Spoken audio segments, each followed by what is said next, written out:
नमस्कार, मैं हूं विजय कुमार और आप देख रहे हैं नॉलेज की बात एक्सपर्ट के साथ। एक व्यक्ति अपने परिवार के लिए दिन रात जद्दोजहद करता है।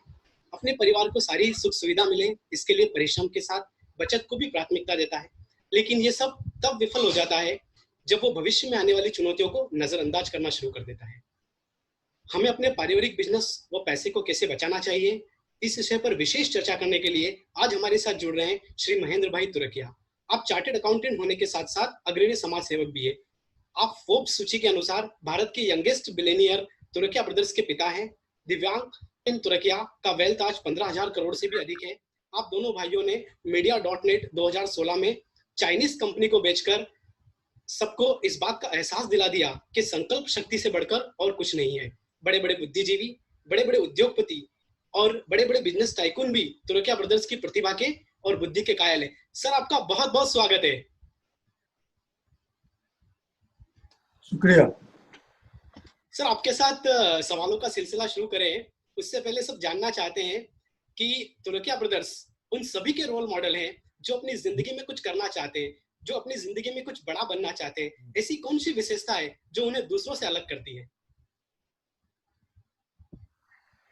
वो लोग सर्टेन प्रिंसिपल फॉलो करते हैं जो उसमें है। मुझसे या तो ऑटोबायोग्राफी, बायोग्राफी ऑफ जो बड़े बड़े सक्सेसफुल बिजनेसमैन एंटरप्रेन्योर है इंडिया के अंदर और इंडिया के बाहर, वो सबका उसने बायोग्राफी ऑटोग्राफी पढ़ के उसने प्रिंसिपल डिराइव किया, वो प्रिंसिपल फॉलो किया, उसके लिए वो आगे बढ़े।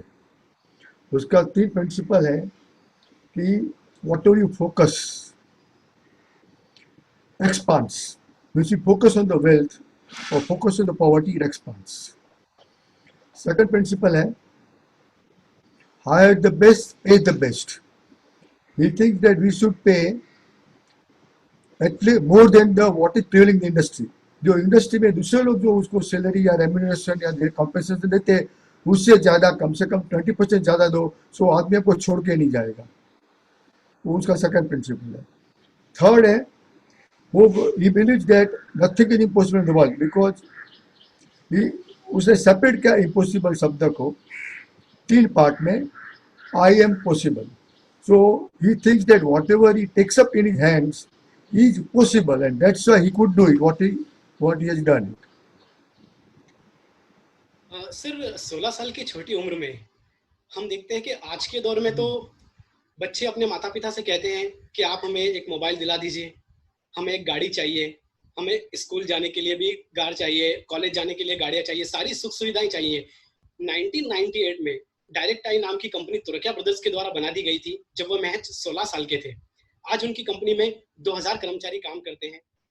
आप जब ये कंपनी बनी और 25,000 रुपए मांगने के लिए जब भावीन आपके पास आए और उन्होंने कहा कि मुझे एक कंप्यूटर लाना है, तो सबसे पहला सवाल आपके दिमाग में क्या आया? सबसे पहले तो जब उसने 12th स्टैंडर्ड पास किया और उसमें वो भारत में पूरा इंडिया में आईसीएसई बोर्ड में 7वां नंबर पे पास हुआ। उसके बाद उसने कंप्यूटर इंजीनियरिंग में एडमिशन भी लिया, बट एक आध महीने आने जाने के बाद उसने बोला कि मेरे को भी आगे स्टडी नहीं करना है, क्योंकि जो लोग ये पढ़ाते हैं वो बहुत पुराना जमाने का सिलेबस है। अभी लोग जो भाषा सिखाते प्रोग्रामिंग की वो फोर्ट्रेन है, असेंबली है, जो अभी पूरी दुनिया में कोई यूज नहीं करता है।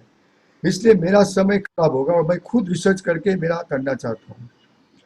तो उसने मेरे को प्रपोजल रखा। पहले तो हमने प्रपोजल का एज ए पेरेंट्स बहुत अपोजिशन किया, फिर उसके कॉलेज के प्रिंसिपल को बुलाया, उसके फ्रेंड्स को बुलाए, मेरा जो ब्रदर इन लॉ है, साला है मेरी वाइफ का भाई, वो कैरियर मार्गदर्शन करता है गुजरात में, उसको बुलाया। सब लोगों ने हाथ रख दिया कि अभी ये मानने वाला नहीं है। तब मेरा एक प्रिंसिपल है कि जो आदमी जीत पे जाता है वो आदमी हमेशा सफल होता है।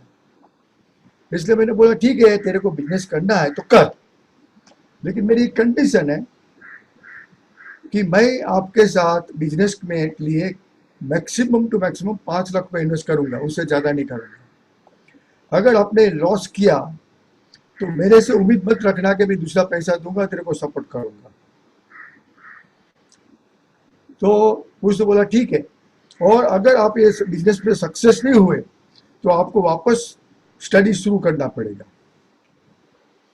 और दूसरा कि अगर स्टडी तो आपको चालू रखने का ही है कि अगर आपको इंजीनियरिंग नहीं करना है तो आपको कम से कम दूसरी ग्रेजुएशन एग्जाम पास करनी पड़ेगी जो आपके चॉइस में है। तो उसने बोला हम कॉमर्स करेंगे।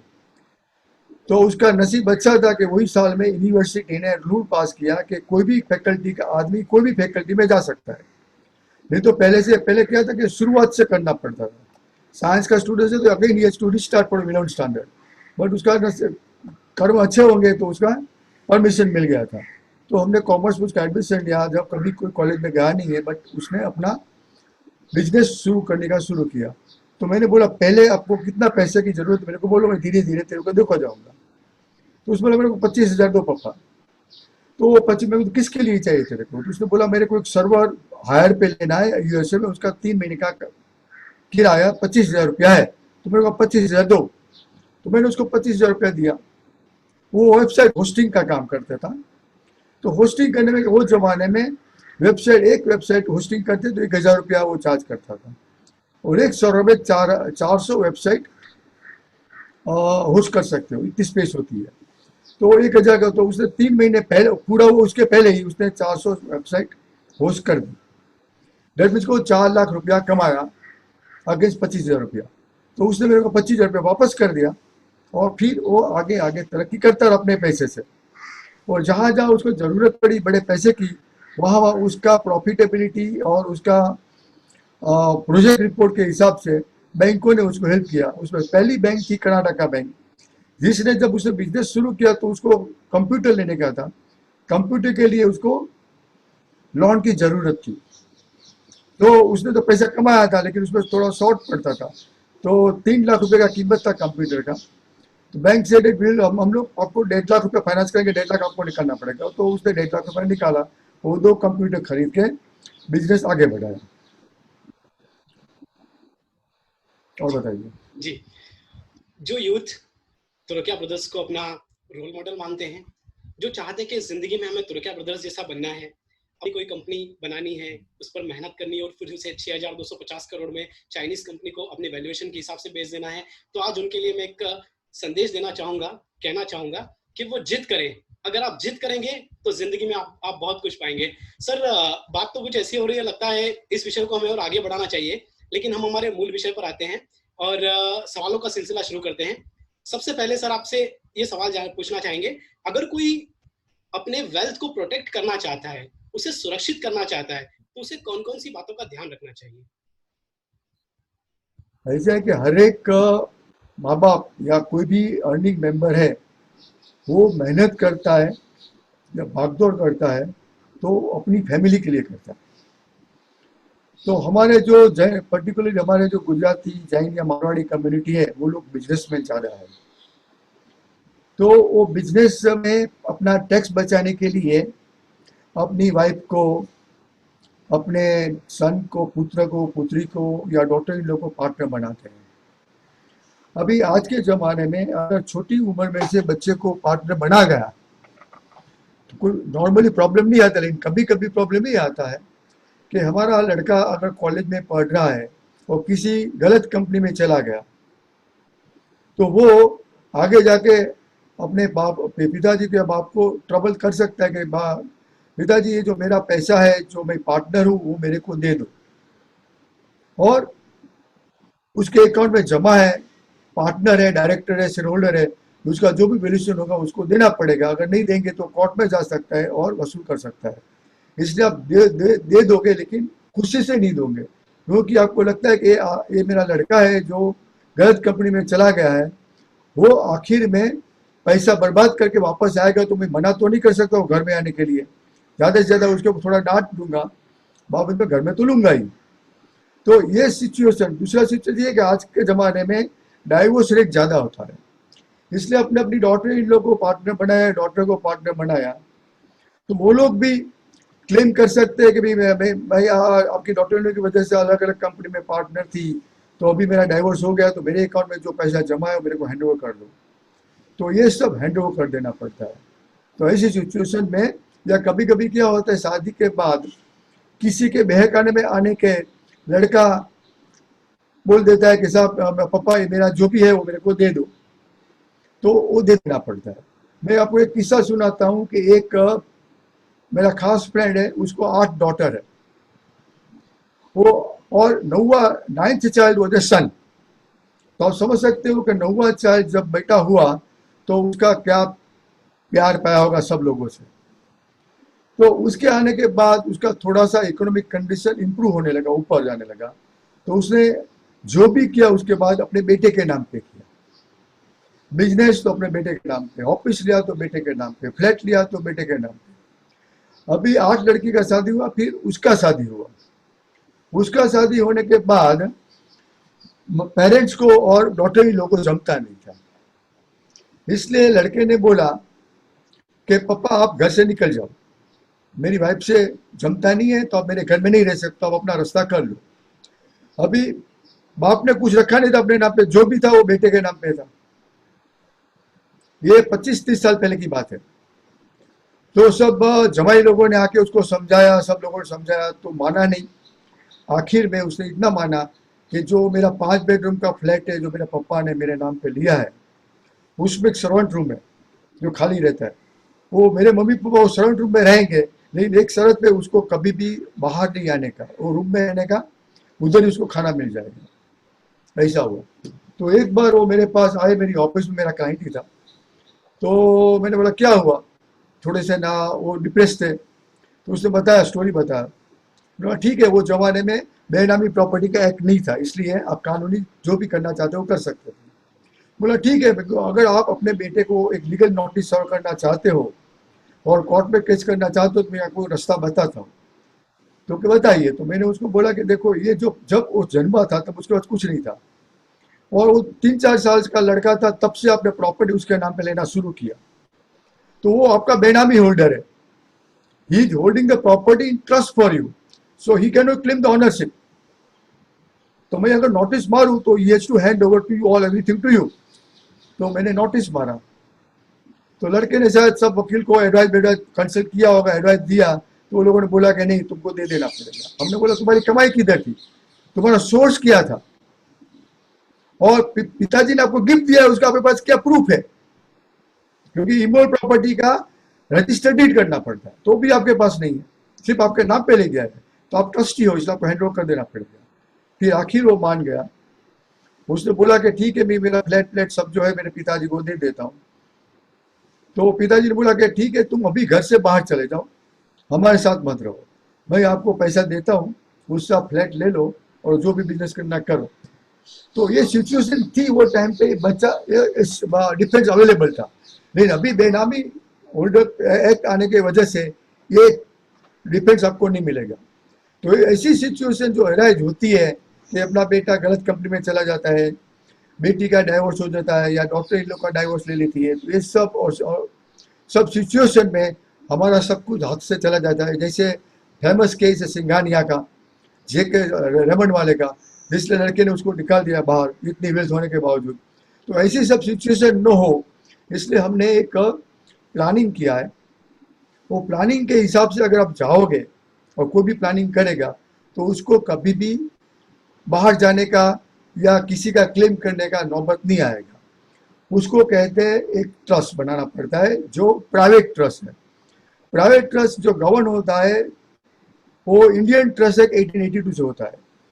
ये चैरिटेबल ट्रस्ट नहीं है जहां आपको डोनेशन लेते हो और एग्जम्पशन मिलता है डोनर वाले को, ये ऐसा नहीं है, ये प्राइवेट ट्रस्ट है। तो ये प्राइवेट ट्रस्ट के जरिए जब आप ट्रस्ट बनाते हो तो आपके जितने बेटे बेटी बहू और आपकी वाइफ जो भी है वो सबको आप बेनिफिशियरी बना सकते हो, और सब प्रॉपर्टी ट्रस्ट के नाम पे ट्रांसफर कर देते हो।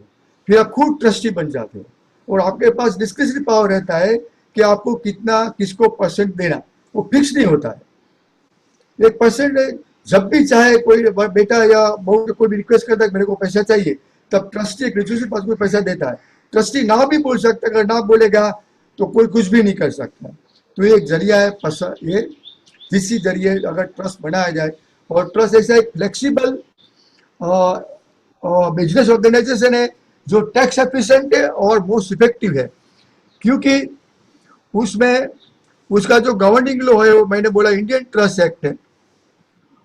और there is a number of partners और डायरेक्टर्स और मेंबर ऑफ पर्सन जो है, नंबर ऑफ ट्रस्टी, वो ट्रस्ट में कोई रिस्ट्रिक्शन नहीं है। जैसे पार्टनरशिप में आज 50 पार्टनर बना सकते हो एलएलपी में, नॉर्मल पार्टी से 20 पार्टनर ले सकते हो मैक्सिमम। तो ये, और प्राइवेट कंपनी है तो 200 मेंबर ले सकते हो, लेकिन ट्रस्ट में ऐसा कोई रिस्ट्रिक्शन नहीं है। और ट्रस्ट कभी कोई भी नाम पे बिजनेस कर सकते हैं। जैसे एक आदमी, एक इंसान, जैसे मैं हूँ तो मेरे नाम पे, मेरा सरनेम तुरखिया है, तो मैं महेंद्र तुरखिया के नाम पे भी बिजनेस कर सकता हूँ, महेंद्र तुरखिया इन कंपनी के नाम बिजनेस कर सकता हूँ, महेंद्र तुरखिया एसोसिएट के नाम भी बिजनेस करता हूँ, और तुरखिया कॉर्पोरेट मैं जितना चाहे इतना बिजनेस कर सकता हूँ।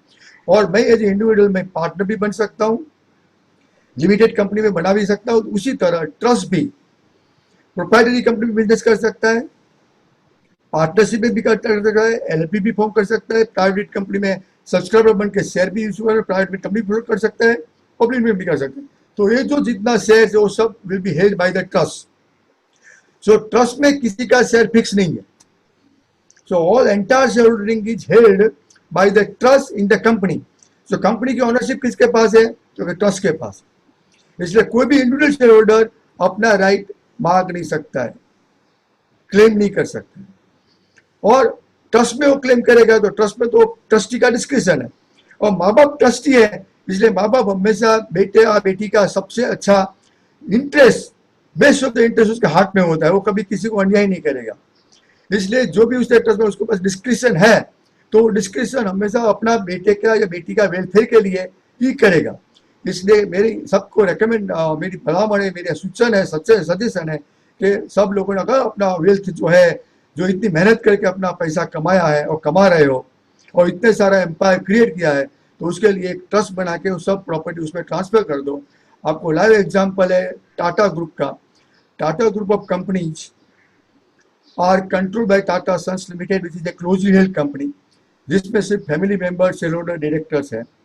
वो कंपनी का बैलेंस शीट डिस्क्लोज नहीं, प्रॉफिट लॉस अकाउंट डिस्क्लोज नहीं होता, सिर्फ बैलेंस शीट होती है। लेकिन वो Tata Sons is itself control is on by trust, Tata trust.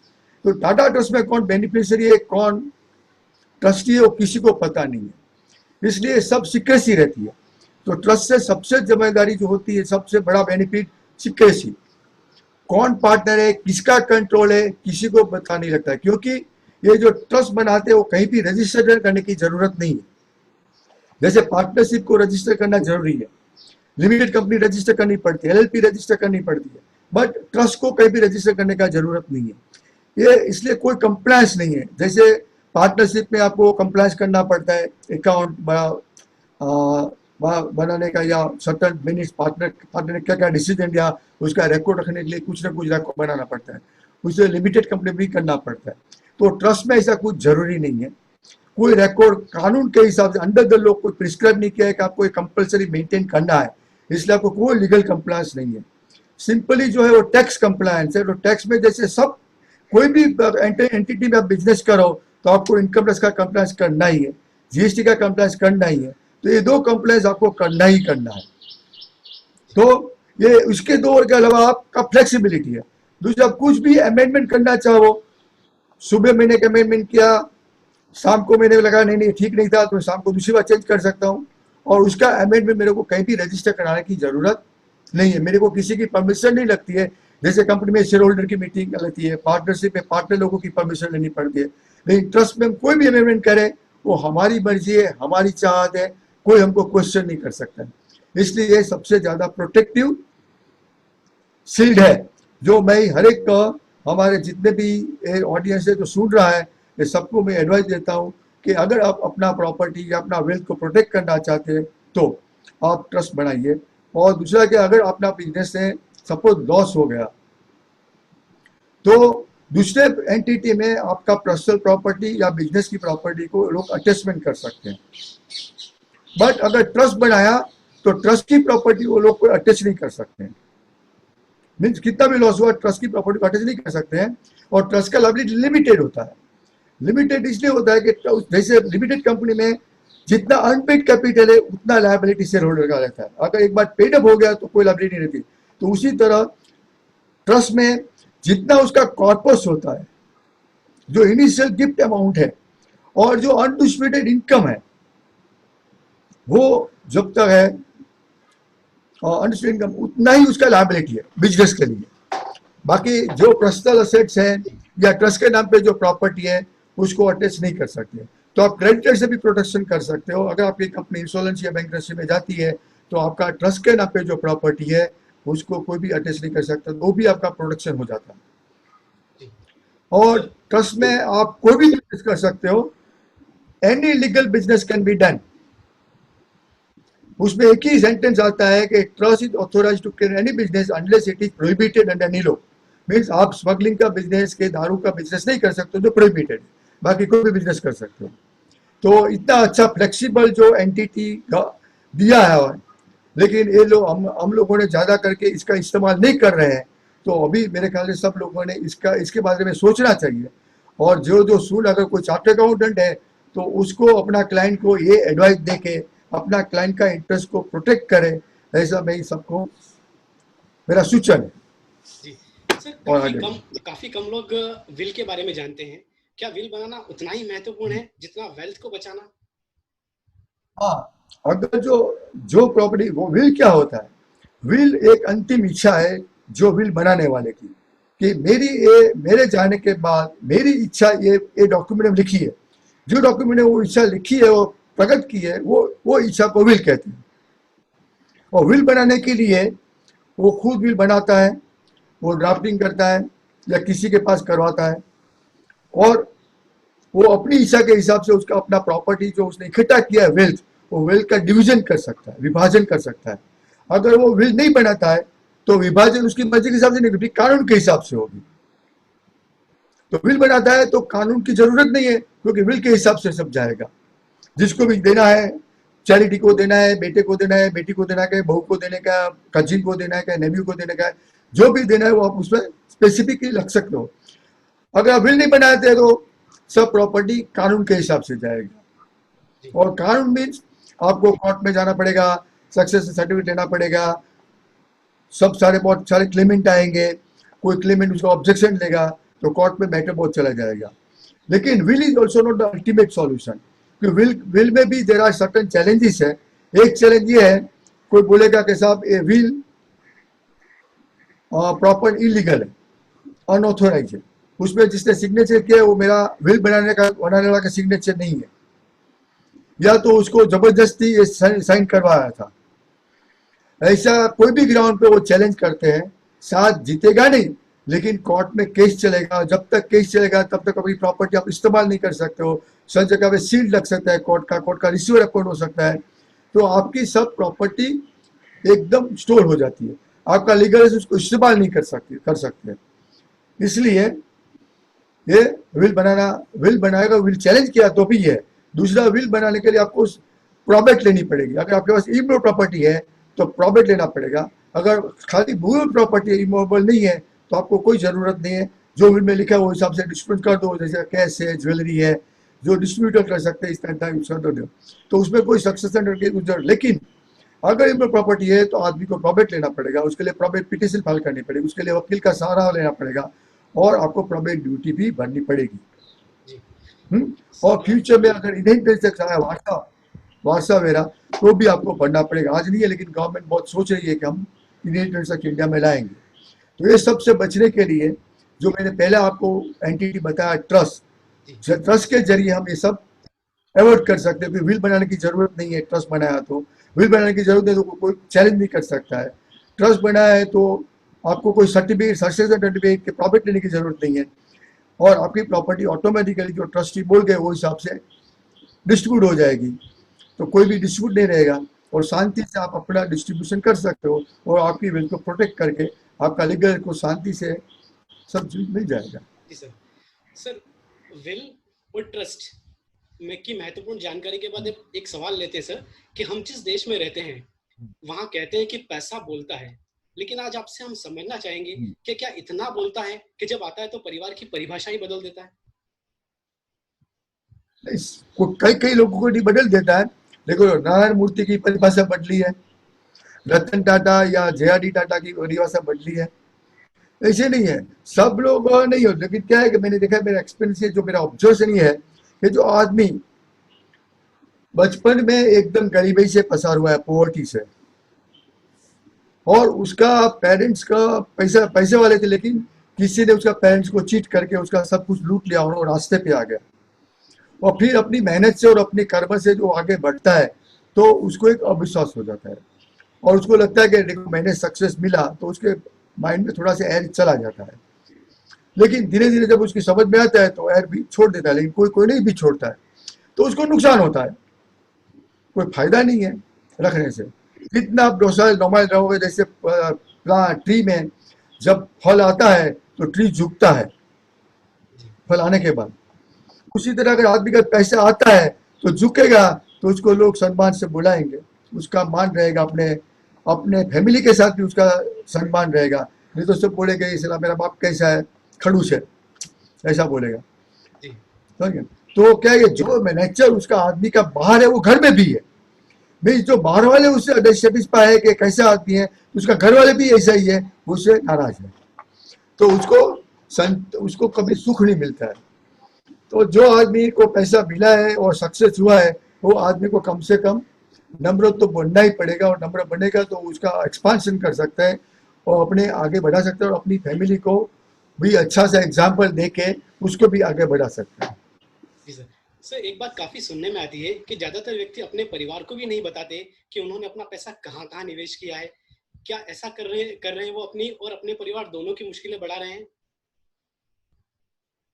Normally हमारे देश में एक ऐसा है, क्योंकि हमारा जो कल्चर है, पहले से हम लोगों ने ऐसा सोचा, हम लोगों ने सीखा है पहले से बचपन से कि कोई भी चीज़ लेडीज लोगों को नहीं बताना चाहिए, क्योंकि लेडीज लोगों के स्टमक में बात रहती नहीं है और वो बाहर बोल देते हैं, इसलिए उसका सीक्रेट नहीं रहता है। लेकिन आज के ज़माने में, वो ज़माने में लड़की जो स्त्रियाँ थी वो अनपढ़ थी, आज के ज़माने में सब लड़कियाँ पढ़ी लिखी है, उसको मालूम है कि उसका इंटरेस्ट क्या है, कौन सी चीज़ सीक्रेट रखनी चाहिए, कौन सी नहीं चाहिए, इसलिए उसको सब डिस्क्लोज करके बताना चाहिए। लेकिन जो हमारा कल्चर है और हमारा जो नेचर है, उसके हिसाब से हम सब चीज़ हमारी लाइफ को या हमारी मम्मी को, हमारी डॉटर को और या हमारे सन्स को बताते नहीं है। हमारा इन्वेस्टमेंट कहीं कहीं पड़ा हुआ है, कहीं कहीं इन्वेस्टमेंट किया हुआ है, और हमको उसको वाइफ को पता भी नहीं। हमने पहला पॉलिसी लिया, सपोज 1 करोड़ का हमने LIC पॉलिसी लिया है प्रीमियम का, अभी उसमें नॉमिनी कौन है, उसका पॉलिसी एजेंट कौन है, मैं वो आदमी का पॉलिसी होल्डर का डेथ हो जाता है तो वाइफ को नहीं मालूम है कि पॉलिसी है तो किधर पड़ी है, कहाँ डॉक्यूमेंट है, और डॉक्यूमेंट मिला तो किसका कांटेक्ट करे, उसका एजेंट कौन था जिसके जरिए पॉलिसी ली थी, और क्लेम कैसे किया जाए, क्लेम फॉर्म कहाँ से मिलेगा, वो उसको कुछ पता नहीं है। बैंक अकाउंट में उसका अकेले का सिग्नेचर होता है पुरुष का, तो वाइफ को अकाउंट ऑपरेट नहीं कर सकती है, क्योंकि वो बोलेगा कोर्ट से ऑर्डर लेके आओ तो हम आपको पैसा विड्रॉ कर देंगे। ये सब सिचुएशन में विल बनाना जरूरी है या तो ट्रस्ट बनाना जरूरी है, अगर ये अवॉइड करना चाहते तो। कभी कभी क्या होता है कि मैंने किसी को पैसा दिया है, घर वाले को मालूम नहीं है, मैंने कई जगह पे इन्वेस्टमेंट किया है, घर वाले को मालूम नहीं है,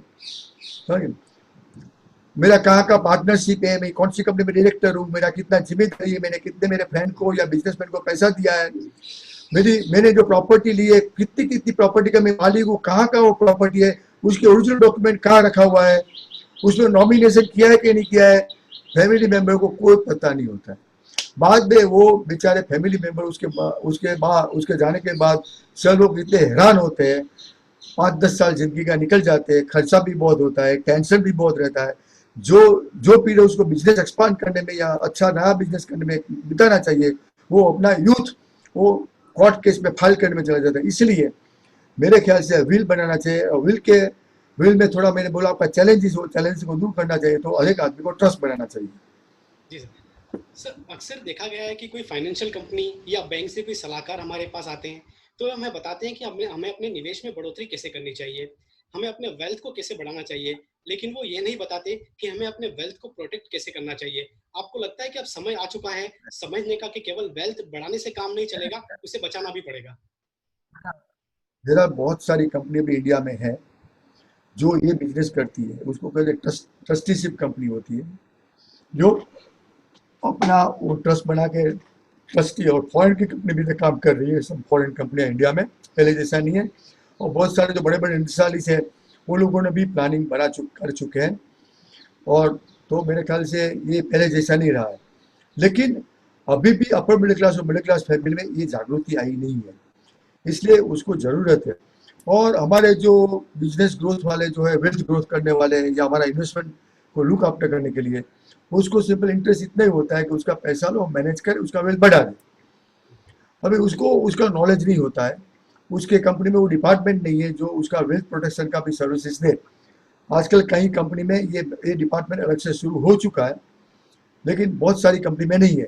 इसलिए खास करके म्यूचुअल फंड कंपनियां, जितनी म्यूचुअल कंपनियां हैं, वो सिंपली बोलते आपके पास आके बोलती है आपका पैसा है, हम आपका पैसा को मैनेज करेंगे, आपका पैसा देगा, बढ़ोतरी कर देंगे। कभी कभी लॉस भी होता है, कभी इंक्रीज भी होता है, all depends upon the market situations. जी। और सर, आपके हिसाब से एक सफल वेल्थ क्रिएटर और एक सफल वेल्थ प्रोटेक्टर कौन होता है? जो बराबर प्लानिंग करता है, वेल्थ बनाना जानता है और वेल्थ को प्रोटेक्ट करना भी जानता है, वो सबसे सफल बिजनेसमैन।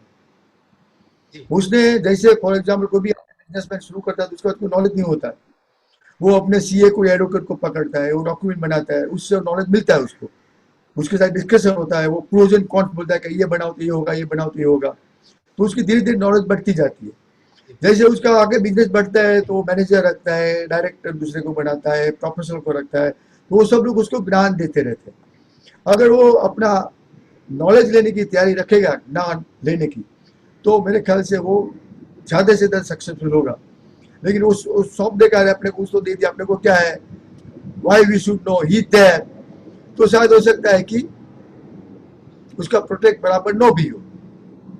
जी। सर, एक हमारे दर्शक है, उनका सवाल लेते हैं। सीवी शाह जी जानना चाहते हैं कि प्राइवेट ट्रस्ट में अगर कोई प्रॉपर्टी ट्रांसफर करते हैं तो स्टैंप ड्यूटी कितनी भरनी होगी? 1%। 1%? अगर रिलेटिव है तो means wife, son, daughter, daughter in law, grand childrens, ये सबको अगर बेनिफिशियरी बनाया तो आपको स्टैम्प ड्यूटी, अगर इन प्रॉपर्टी ट्रांसफर किया ट्रस्ट के नाम पे, तो 1% ऑफ द रेडी वैल्यू लगती है। जी। सर, एक एक महत्वपूर्ण सवाल पूछना यहाँ पर मैं चाहूँगा कि तुरकिया ब्रदर्स जाने जाते हैं नए नए आइडियाज़ के लिए। वो नए नए आइडियाज़ मार्केट में लेकर आते हैं, फिर उनका इम्प्लीमेंटेशन होता है, एक प्रॉपर प्लानिंग होती है, फिर उसका एग्जीक्यूशन किया जाता है। सर, अभी अभी आपके बारे में सुनने में आया है कि आप एक नया वेंचर लेकर मार्केट में आए हैं, वो काफ़ी यूनिक आइडिया है। सर, मैं चाहूँगा कि आप स्वयं ही उसके बारे में हम हमारे दर्शकों को बताएं। 1 जून, ये जून में ही 1 जून को हमने एक नया वेंचर मैंने लॉन्च किया है। हमारे पार्टनर है मिस्टर अमित मेहता एडवोकेट, मेरे दूसरे दोस्त ये पार्टनर यासिका जैन एंड दरिया भूटा, चारों ने मिलके आइडिया मेरा है, बट वो लोगों ने हेल्प की है डेवलप करने में, तो चारों का कंट्रीब्यूशन सही सही है। तो हमने उसमें विशेष कि हमारा जो ये 50 साल का जो मेरा अनुभव एक्सपीरियंस है, अलग अलग क्लाइंट्स से मिला, अलग अलग बिजनेसमैन को मिला, उससे मैंने निकाला कि हमारे कंट्री में जो लोग प्रोफेशनल है, जैसे चार्टर्ड अकाउंटेंट है, कॉस्ट अकाउंटेंट है, कंपनी सेक्रेटरी है, एडवोकेट है, इंजीनियर्स है, आर्किटेक्ट्स है, डॉक्टर्स है, ये सब लोग जो अपने बिजनेस शुरू करते हैं तो प्रोप्राइटरी कंपनी के नाम पे करते हैं।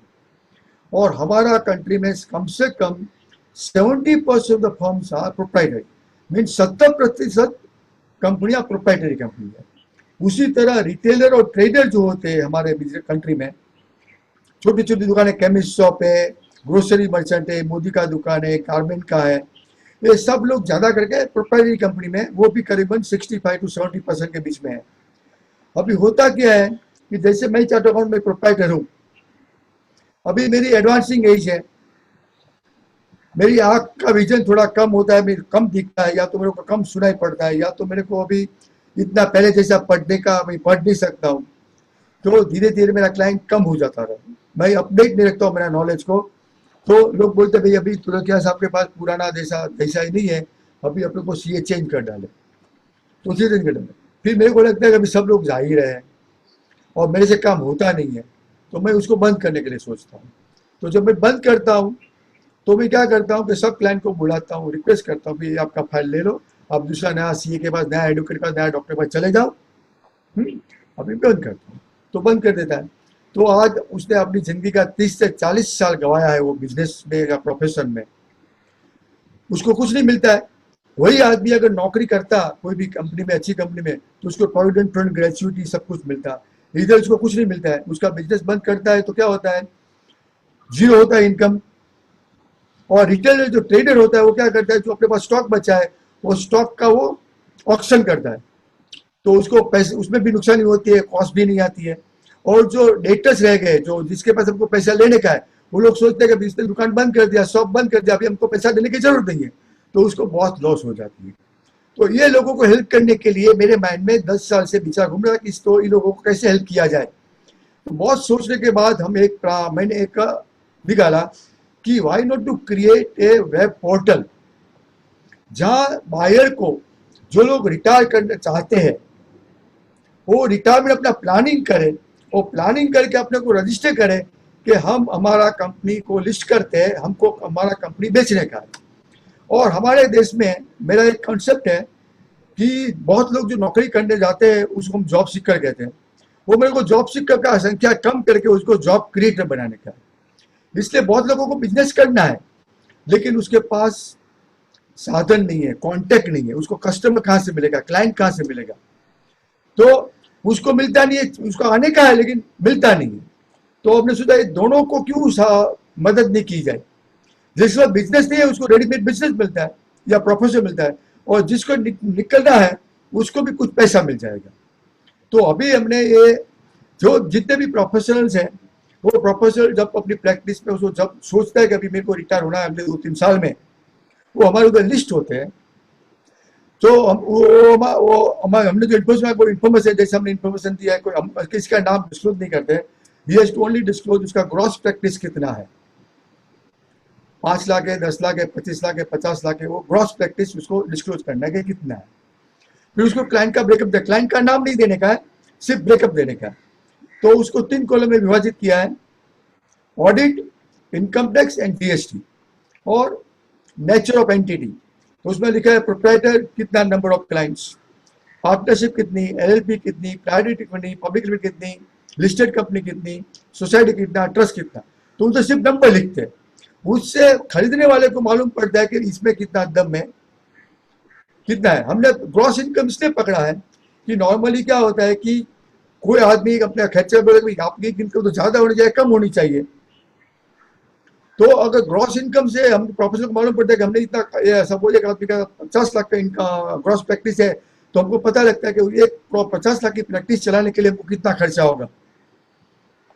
तो हम उससे हमको मालूम पड़ता है कि नेट इनकम कितनी होगी। तो on the basis of gross practice only valuation is arrived at. तो दोनों मिलते हैं, परचेजर सेलर। हम जब मैचिंग करते हैं, भाई एक आदमी को सीए की प्रैक्टिस चाहिए तो उसको साउथ बॉम्बे में चाहिए, वेस्टर्न सबब में चाहिए, सेंट्रल सबब में चाहिए, उसका लोकेशन का प्रेफर करता है, उसका बजट कितना पैसा वो इन्वेस्ट कर सकता है, मीन्स ही लुकिंग फॉर कितना लाख का, 5 लाख का, 10 लाख का, 25 लाख का, कितना उसका है, वो उसका लिखते हैं कि मेरा इतना एस्टिमेट है। फिर वो जो होता है, जो बेचने वाला है, उसके भी अपना बताया कि कहाँ उसका ऑफिस है, क्या क्या कितना उसका प्रैक्टिस है, क्या कितना उसका टर्नओवर, अगर बिजनेसमैन है तो उसको कितना प्रॉफिट है, वो सब उसमें बताया गया। तो उस हिसाब से जो इंटरेस्टेड पार्टी है वो दोनों हमको कांटेक्ट करते हैं, लिस्टेड हुआ, और जब मैचिंग होता है तब दोनों पार्टी को नोटिफिकेशन भेजते हैं, भाई आपको बेचना है, और सामने खरीदने वाला है, खरीदने वालों को बोलते हैं आपने बाहर के हिसाब से लिस्टिंग किया था, अभी आपके पास एक बेचने वाला आ गया है, तो हम आपका दोनों का मीटिंग करना चाहते हैं। तो दोनों का मीटिंग करते हो, दोनों नेगोशिएट करते हैं कि कौन सा प्राइस में वो लिया जाए। तो वो नेगोशिएट करके जो प्राइस फिक्स करे, वो दोनों की मर्जी की बात है। अगर वो हमारी हेल्प चाहता है या प्रोफेशनल, तो we do certainly help them in arriving at valuations, और एमओयू का टर्म्स कंडीशन क्या लिखा जाए, किस तरह से किया जाए, वो सब हम उसको गाइड भी करते हैं अगर उसकी जरूरत है।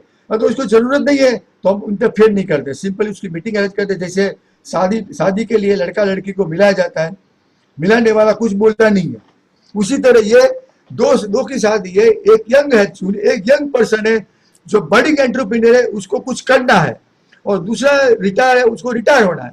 तो दोनों का इकट्ठा करके हम दोनों का काम करते हैं, ये हमारा मकसद है, इसके लिए नया बिजनेस लॉन्च किया है।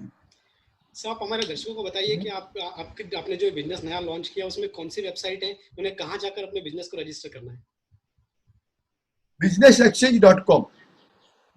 जी सर, अगर जिसका लिंक मैंने आपको भेजा हुआ है, जी और मैं आपको फिर से वो लिंक भेजूंगा. जी you can put on your website जी and share the link with everybody. Okay. Sir, अगर कोई व्यक्ति अपनी सारी जानकारी आपके साथ साझा करता है, आपकी वेबसाइट पर जाकर सारी जानकारी देता है, तो कितने दिन में आपकी टीम रिस्पॉन्स करती है? और इस बात को कैसे सुनिश्चित किया जाए कि उसको उसको उसकी बिजनेस की सही वैल्यू मिल जाती है? कोई भी आदमी को पता नहीं लगता उसका मालिक कौन है, ये कौन सी कंपनी की हम बात कर रहे हैं. तो मेरी कंपनी है पीएम दुर्गा से, तो उधर मेरा नाम डिस्क्लोज नहीं होता है. सिंपली मेरी ग्रॉस प्रैक्टिस डिस्क्लोज की जाती है. अगर मैं ट्रेडर हूँ तो मेरा मेरा फक्त बोलता हूँ कि मेरा ये अंधेरी में मेरी दुकान है, कहाँ पे नहीं बताता हूँ. मेरा टर्नओवर इतना है और मेरा प्रॉफिट इतना है, वो इतना ही बताता हूँ. जब वो आगे दोनों दोनों का मैचिंग होता है तब उसकी एग्रीमेंट, तब उसकी मीटिंग होती है. और मीटिंग में दूसरे को मीटिंग करने से पहले हम लोग उसके पास non disclosure agreement, secrecy agreement sign करवाते हैं, सो डेट वो एक दूसरे का इन्फॉर्मेशन किसी और को नहीं दे, किसी और को शेयर नहीं करें.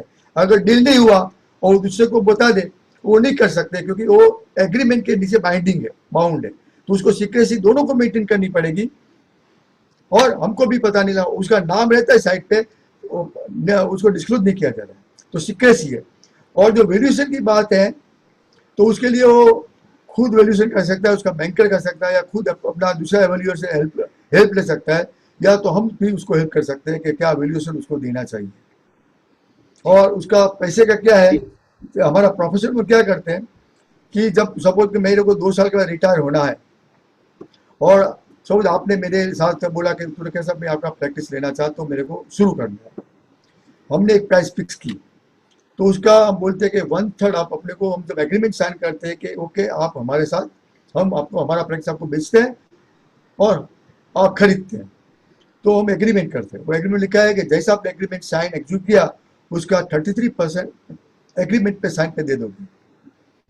फिर वो आदमी जो एग्रीमेंट करता है उसको हम पार्टनर बनाते हैं, सीए के, एडवोकेट के, डॉक्टर के साथ.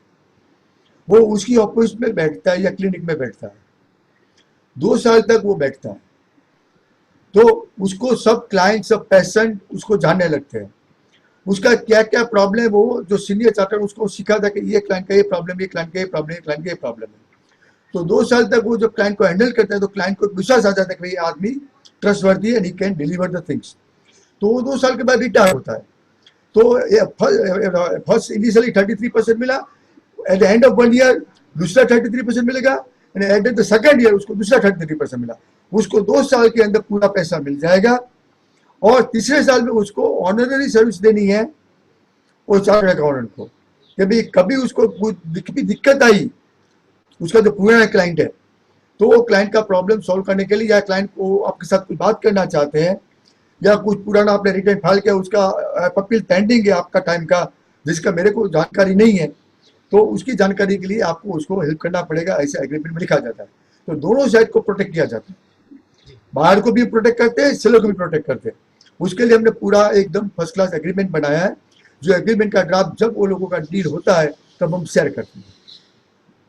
जी सर, एक सवाल फिर से वेल्थ के बारे में लेते हैं.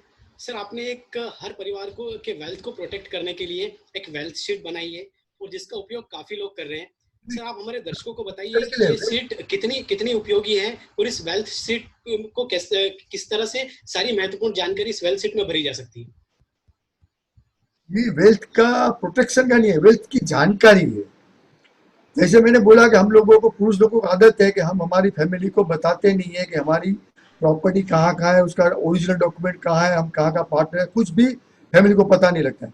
इसलिए जब ये लॉकआउट का जो पीरियड हुआ, ये पीरियड में हमने सोचा चलो कुछ काम करें लोगों के लिए ऑनररी फ्री में. तो हमने एक कंपाइलेशन तैयार किया, उसमें सब इंफॉर्मेशन आपकी लग जाएगी कि आपका नाम क्या है, आपका एड्रेस क्या है, आपका कॉन्टैक्ट नंबर क्या है, आपका कौन सा रिलेटिव है जिसको आप कांटेक्ट कर सकते हो इन केस ऑफ इमरजेंसी, उसका phone number, email ID, mobile number, address दिया गया, आपका डॉक्टर कौन है, फैमिली डॉक्टर कौन है, कंसल्टिंग डॉक्टर कौन है, आपका हार्ट प्रॉब्लम है हार्ट का डॉक्टर कौन है, आपके एरिया में कौन से हॉस्पिटल है, वो हॉस्पिटल का नंबर भी जानकारी लेना चाहिए, आपका क्लोज रिलेटिव कौन है, क्लोज फ्रेंड कौन है, उसका address, telephone number, contact number दिया जाता है. आपका इन्वेस्टमेंट कहाँ कहाँ पे, इन प्रॉपर्टी कितनी है, तो उसमें लिखा जाता है मेरी इन प्रॉपर्टी, मेरा फ्लैट इधर, लैंड इधर, ऑफिस इधर, ये सब का डिटेल्स, उसका एग्रीमेंट डेटेड, एग्रीमेंट रजिस्टर है कि नहीं है, वो एग्रीमेंट कहाँ पड़ा हुआ है, वो उसकी प्रॉपर्टी का एड्रेस दिया जाता है, कितना बड़ा प्रॉपर्टी, उसका डिटेल्स उसमें लिखा जाता है, और उसमें नॉमिनेशन किया है कि नहीं किया है वो सब लिखा जाता है। So everything is return. अगर फिक्स डिपॉजिट है, फिक्स डिपॉजिट में जॉइंट है कि नहीं है, हाइदर और सर्वर है कि नहीं है, अगर अकेले का है तो हाइदर और सर्वर का बैंक को इंस्ट्रक्शन दे के वो चेंज कर सकता है, या उसको नहीं करना है तो नॉमिनेशन कर सकता है। सोसाइटी में नॉमिनेशन दिया कि नहीं दिया तो सोसाइटी में नॉमिनेशन दे दो। उसी तरह उसका gold jewellery, silver jewellery, diamond jewellery, furniture, picture, business enterprises, कहाँ का ट्रस्टी है, कौन सा सोलर में अटैच हुआ है, कहाँ उसने कितना कमिटमेंट किया है, अगर उसने किसी को डोनेशन कमिट किया है बट दिया नहीं है तो सब उसमें डिटेल्स आ जाती है। ये हमने 68 पेज की बुकलेट बनाई है, जो कोई भी आदमी अगर भर के रखेगा तो उसकी फैमिली के लिए ब्लेसिंग होगा। उसकी फैमिली, खास करके उसकी वाइफ, उसकी डॉटर, उसकी मम्मी या उसकी सिस्टर बहुत खुश होगी। तो मैं सब दर्शकों को मेरी विनती है कि ये बुक आपके पास भी है तो आप शेयर कर सकते हो सबके साथ। आपके हमारे उसमें भी रखी गई है, या तो मेरा नंबर दे देना, तो मैं वो जो जो भी मेरे को रिक्वेस्ट करेगा उसको कॉपी उसको फॉरवर्ड कर देंगे।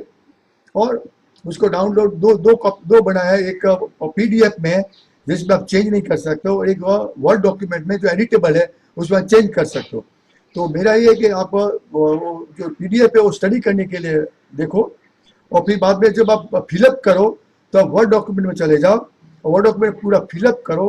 फिलअप करके उसका प्रिंट आउट निकाल के साइन करके अपनी वाइफ को उसके बर्थडे या मैरिज एनिवर्सरी के दिन पे उसको गिफ्ट करो कि ये तेरा है। और उस वो डॉक्यूमेंट मैंने विल बना भी दिया है, जो सिंपल टॉप है 2 व्हील का।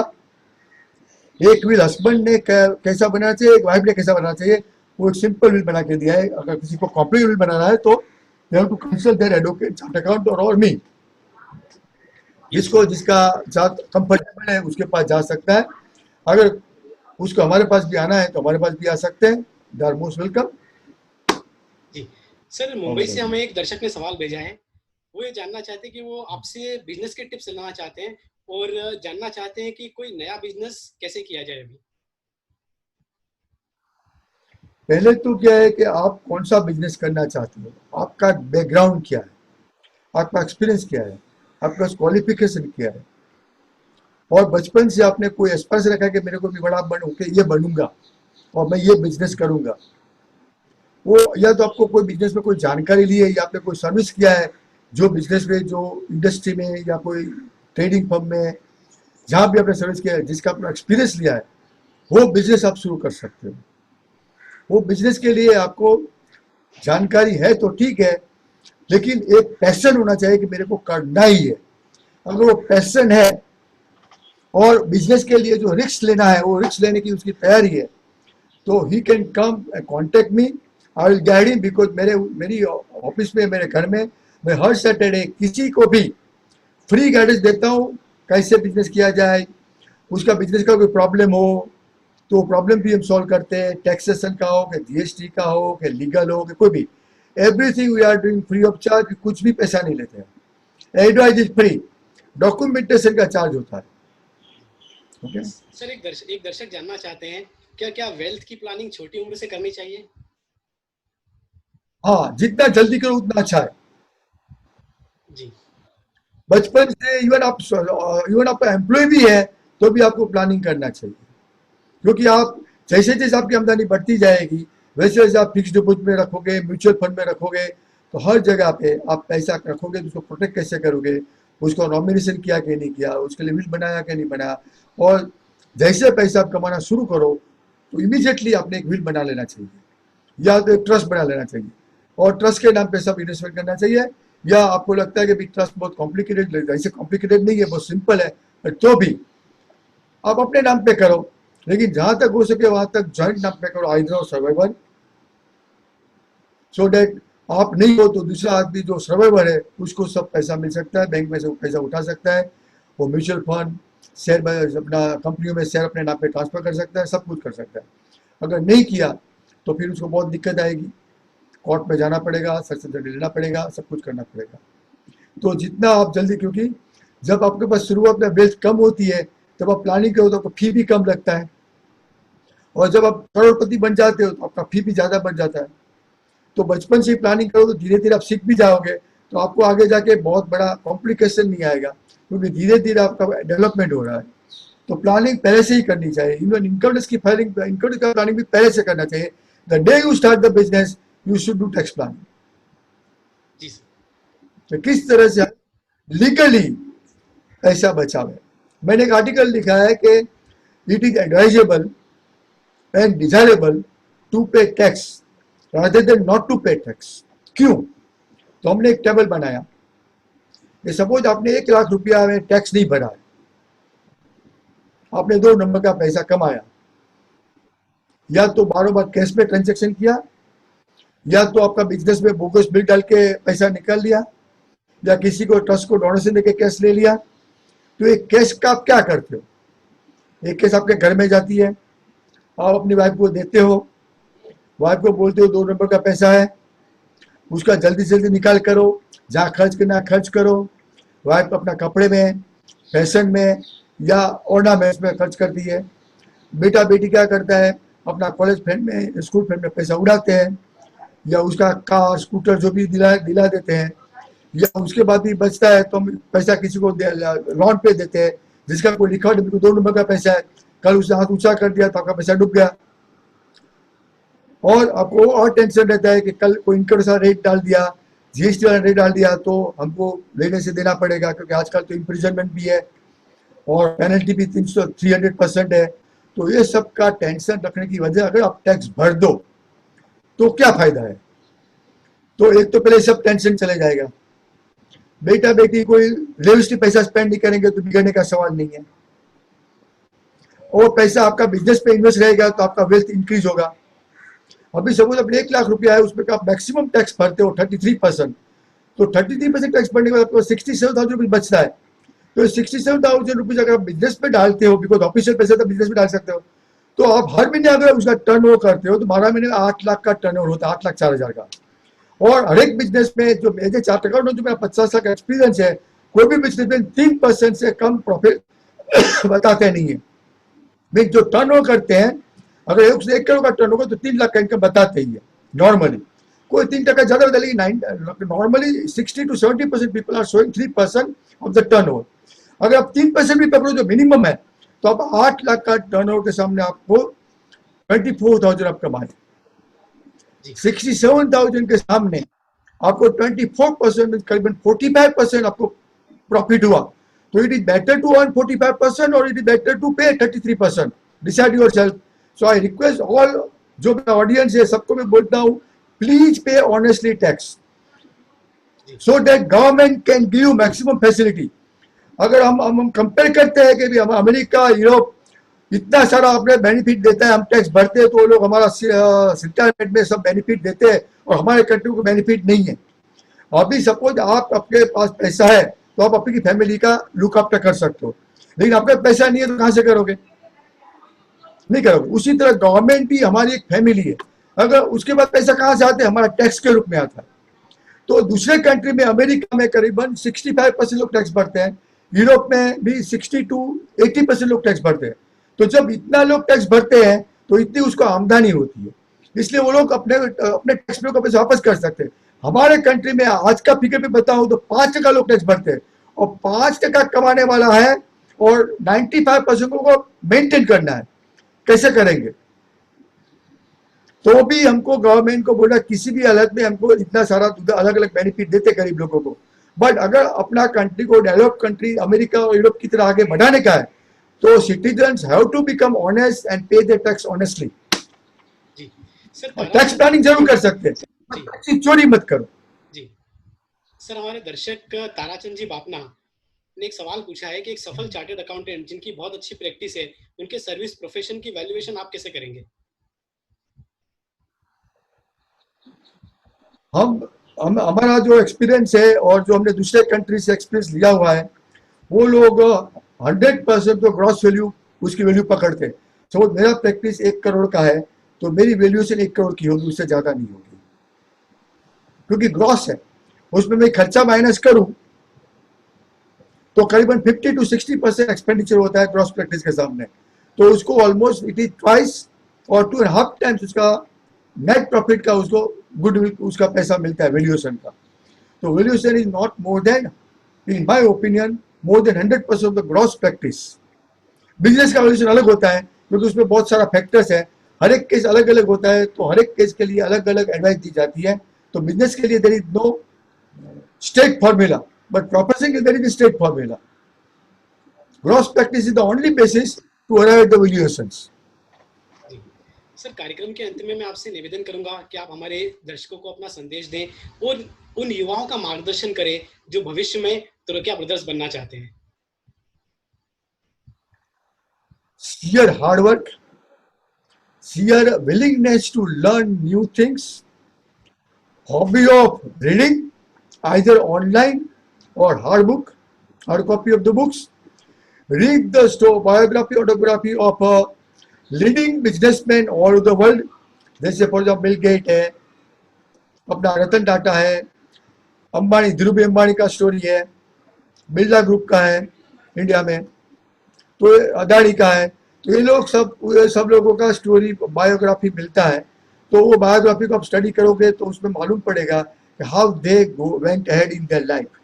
उसके अलावा आपको आप बिजनेस कर रहे हो तो आपको मार्केटिंग का बुक पढ़ना चाहिए, HR का, आपको आदमी को रिक्रूट करना है तो आपको ह्यूमन रिसोर्स डेवलपमेंट का बुक पढ़ना चाहिए, कैसे इंटरव्यू लेना चाहिए, कैसे सिलेक्ट करना चाहिए। आपको फाइनेंस का बुक पढ़ना चाहिए या टैक्सेस का। अगर आप पढ़ना नहीं चाहते हो तो आपको टीम होनी चाहिए अलग अलग आदमियों की। एक आदमी फाइनेंस का हमको गाइडेंस दे, एक आदमी हमको लीगल का गाइडेंस दे, एक आदमी हमको टैक्सेस का गाइडेंस दे। ऐसे अलग अलग आदमी, हमारा एक टीम होना चाहिए। वो टीम के साथ हमको every week, every fortnight, every month, depending upon need, we should have the meeting. But कम से कम मेरे ख्याल से 12 महीने में 3 या 4 मीटिंग अपने कंसल्ट के साथ होनी चाहिए। और उसके बाद नाइट साहब, अभी हमारा बिजनेस इतना ग्रोथ हो गया, अभी हमको आगे क्या करना चाहिए, आगे कैसा प्लानिंग करना चाहिए, हमारा ये प्रॉब्लम को हम किस तरह से सॉल्व करें। वो सब आज सब तरीके कंसल्टेंट अवेलेबल है। किसी भी कंसल्ट को पकड़ो, आपको रेडीमेड एडवाइस मिल जाती है। अगर आपको वो नहीं करना है तो आप खुद पढ़ो, जैसे मेरे लड़के ने किया है। By the time he become a pass out, for example, 12th standard, he has read the biography of almost more than 100 successful businessman of over the world. Europe का, अमेरिका का, इंडिया का, एशिया का, Japan का, रसिया का, everybody, जो भी successful business है सबका स्टोरी उसने पढ़ा है और उसमें से उसने प्रिंसिपल डिराइव किया कि क्या का किस तरह से कौन सक्सेस हुआ। So unless you do yourself work, yourself, you do your own exercise, you cannot succeed by listening to the people. You have to have passion, you have to have the passion to learn new things, and you have to have the ability, and you can say the aptitude to adopt the new idea, new technology, everything. Then you can succeed in any field. जी sir, कार्यक्रम के दरमियान हमारे पास काफी सवाल आते हैं। हम कोशिश करते हैं कि ज्यादा से ज्यादा सवालों का समावेश हम कर सके। सर, अशोक जैन साहब ने हमसे एक सवाल पूछा है कि किस प्रोफेशन में हमें कौन-कौन से एसेट क्लास में इन्वेस्ट करना चाहिए। वे जानना चाहते हैं कि बिजनेस, गोल्ड, शेयर बाजार कहाँ इन्वेस्ट करें। As far as I am concerned, मैं खुद शेयर बाजार में इन्वेस्ट करना नहीं चाहता हूँ और मैं करता भी नहीं। आज दिन तक मैंने एक भी शेयर बाजार में पैसा इन्वेस्ट नहीं किया है। बट अगर लोगों को इन्वेस्ट करना ही है तो they should do in mutual fund. और म्यूचुअल फंड में क्या है कि करीबन there are hundreds of companies are there in mutual fund, और हर एक म्यूचुअल फंड का 50 स्कीम है। हर एक म्यूचुअल फंड एक ही स्कीम में नहीं है, उसका बहुत सारा स्कीम है, इन्यूमरेबल स्कीम है। तो हर एक स्कीम का एक स्टडी होता है और वो स्कीम में अगर मैं 10 स्कीम चलाता हूँ तो मेरा 10 स्कीम सबका परफॉर्मेंस अच्छा नहीं है, उसमें 2 या 3 स्कीम ही अच्छी चलती है। तो आप अपना स्टडी करो कि हर एक म्यूचुअल फंड कंपनी में कौन सा स्कीम ज्यादा परफॉर्मेंस देता है, वो स्कीम को पकड़ के उसमें पैसा इन्वेस्ट करो।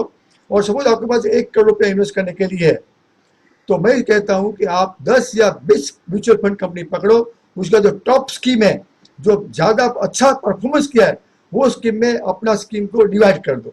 हर एक में 5 लाख 10 लाख में इन्वेस्ट कर दो, एक में मत रखो, डिवाइड करो, आपका रिस्क डिवाइड हो जाएगा। You make more money. One or the other company may not make profit, other company will make more profit. आप एवरेज कम से कम 12 से 15% एवरेज मिल सकता है। दूसरा, अपने अगर हम प्रोफेशनल है तो हमारा बहुत अच्छा रिलेशनशिप होता है क्लाइंटों के साथ, और कोई कोई क्लाइंट हमको बहुत मोहब्बत और प्यार करता है। तो जो सक्सेसफुल बिजनेस है वही ज्यादा हमारे कांटेक्ट में रहता है। तो उसी के साथ अगर चांस मिले तो उसी के साथ कोई भी बिजनेस एक पार्टनरशिप में कर लेना चाहिए, उसी के बिजनेस में इन्वेस्ट कर लेना चाहिए और आगे बढ़ना चाहिए। That is another way to expand your wealth for any professional, चाहे डॉक्टर हो, चाहे चार्टर्ड अकाउंटेंट हो, चाहे कोच अकाउंटेंट हो, कोई भी हो, इंजीनियर हो। ये अगर अपने क्लाइंट्स, अगर सपोज हमारा मेरा एक आर्किटेक्ट फ्रेंड है जो बिल्डर के लिए काम करता है, तो वो क्या करता है, हर एक जितना उसका प्रोजेक्ट बनता है हर एक बिल्डर से, वो हर एक प्रोजेक्ट में एक फ्लैट या एक ऑफिस फ्री लेता है, फी के अलावा, कि मेरा एक यूनिट आपको रखने का है, ये एक मेरी ऑफिस यूनिट रखनी है। तो वो जो फी में जितना नहीं कमाया उससे ज्यादा वो प्रॉपर्टी में कमा गया। जी जी सर। सर तो मैं ये ध्यान रखना जी चाहिए, सर को ये ध्यान रखना चाहिए। सर मैं और अपना क्लाइंट है तो अपने को हमेशा हेल्प करता है। जी सर, मैं आपसे एक सवाल पूछूं, उसके बाद हम आपसे विदा लेंगे। आज हमने वेल्थ के बारे में जाना, आज हमने फैमिली बिजनेस के बारे में जाना, फैमिली के बारे में जाना, और सबसे बड़ा महत्वपूर्ण तुरकिया ब्रदर्स के बारे में जाना। एक सवाल मैं उन माता पिता के बारे में लेना चाहूंगा जो अपने बच्चों की परवरिश में उन्हें क्या ध्यान रखना चाहिए, और एक माता पिता के लिए बच्चों की सफलता के क्या मायने हैं, उसकी झलक आज हमें तुरकिया साहब के चेहरे पर दिखती है। तो सफलता की शुरुआत कहाँ से ये होती है? जब वो बच्चे होते हैं तभी उनकी परवरिश में उस चीज को डाला जाए, या वो जब बड़े हो जाते हैं, जब वो इस चीज को समझते हैं, जब समय निकल गया होता है? नहीं, बचपन से ही करनी पड़ती है। बोलते हैं संस्कार बचपन से आता है। आज हम जैन लोग हैं तो सपोज हम ऑनियन गार्लिक नॉनवेज नहीं खाते हैं क्योंकि हमको बचपन से बताया गया है और हमारे माइंड में इतनी स्ट्रांग बिलीफ हो गई है कि नहीं, ये तो नहीं करना है। बराबर। एक मुस्लिम बच्चा है, उसको ये किया जाता है कि भाई नहीं, आपको ये बकरी काटना है, उससे आपको पुण्य मिलेगा, आप स्वर्ग में हेवन में जाओगे। तो उसके माइंड में घुस गया है कि नहीं, यही चीज अच्छी है।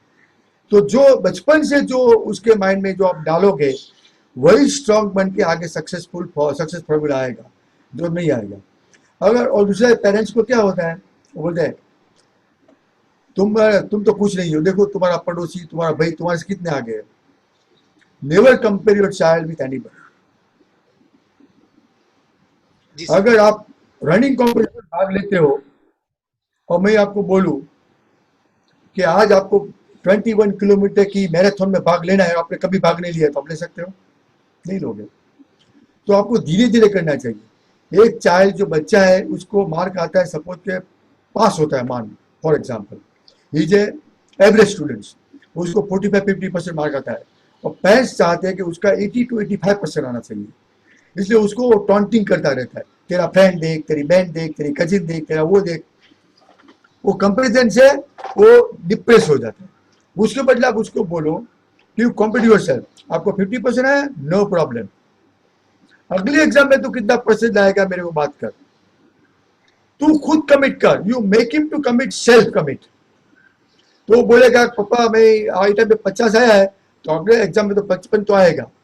आपको मालूम वो 5 टका बोलता है लेकिन आएगा नहीं। तो उसको अचीवेबल टारगेट दो, उसको बोलो 2% भी लाएगा ना ज्यादा तो मैं आपको एक गिफ्ट दूंगा जो आप बोलोगे, which I can my pocket can afford. Okay. तो अगर 2-2% भी उसका बढ़ता रहा और आपने सपोज के बचपन से उसका शुरू किया, जैसे 5th स्टैंडर्ड से शुरू किया उसका परसेंटेज बढ़ाने का, हर एक साल में 4 एग्जाम होती है, एक साल में उसका 8% बढ़ता है, 5 साल में 40 टका बढ़ गया, 50 टका लाने वाला मार्क 10वीं स्टैंडर्ड में 90% लाएगा। जी सर, बहुत बहुत धन्यवाद। आज आप हमसे जुड़े, आपने काफी महत्वपूर्ण जानकारी हमारे दर्शकों को दी।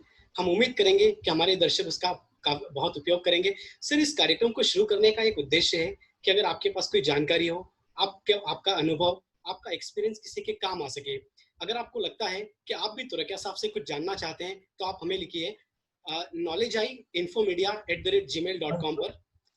बहुत बहुत धन्यवाद टॉपिक दर्शकों, सजेस्ट आपका भी। करता हूँ, जी जी सर। टॉपिक है सक्सेसफुल पेरेंटिंग में, आप रखो जी successful parenting, how to be successful parent so that your child can be successful. और दूसरा इसके पर रखो how to protect your wealth, के पूरा उसके पर ही आना चाहिए 1 घंटे का, जी तो लोगों को पूरा नॉलेज मिलेगा अब उसे अच्छी तरह से उसका क्वेश्चन को अटेंड कर पाएंगे और सबको सेटिस्फाइड दे पाएंगे। ठीक है सर, नॉलेज आई की पूरी टीम और मैं इसकी पूरी कोशिश करूंगा कि बहुत जल्दी हम एक ऐसा प्रोग्राम लेकर आए जिसमें हम बताएं कि एक सक्सेसफुल माता पिता का अपने बच्चों के लिए क्या रोल होता है। सक्सेसफुल पेरेंटिंग का जो आपने अभी हमें बताया हम लेकर आएंगे। दर्शकों, बहुत बहुत धन्यवाद हमसे जुड़ने के लिए। अपने आसपास सफाई रखें, सोशल डिस्टेंसिंग का पूरा पालन करें, सतर्क रहें, स्वस्थ रहें और देखते रहें ज्ञानवर्धक शो जिसका नाम है नॉलेज की बात एक्सपर्ट के साथ। धन्यवाद।